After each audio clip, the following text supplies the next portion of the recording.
সাথে আসছেন তার সাথে একটু যোগাযোগ করেন।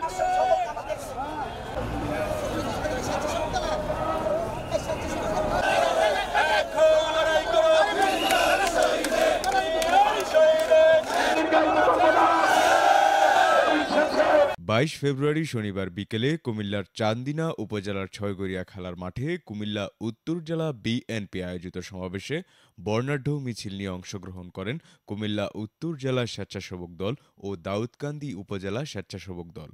দ্রব্যমূল্যের ঊর্ধ্বগতি রোধ, আইন শৃঙ্খলার উন্নতি, দ্রুত গণতান্ত্রিক যাত্রাপথে উত্তরণের জন্য নির্বাচনী রোডম্যাপ ঘোষণা এবং পতিত ফ্যাসিস্টের নানা চক্রান্তের অপচেষ্টা মোকাবেলা সহ বিভিন্ন দাবিতে অনুষ্ঠিত ওই সমাবেশে প্রধান অতিথি ছিলেন বিএনপি চেয়ারপারসনের উপদেষ্টা ব্যারিস্টার মাহবুব উদ্দিন খোকন।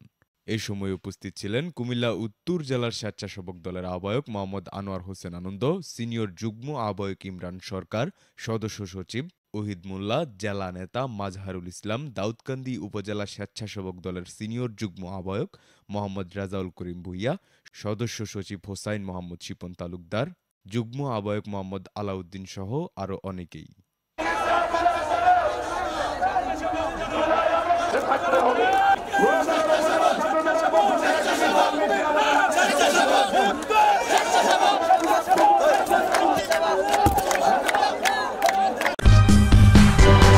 সূচনা community.tv বিনোদনের পাশাপাশি খবর।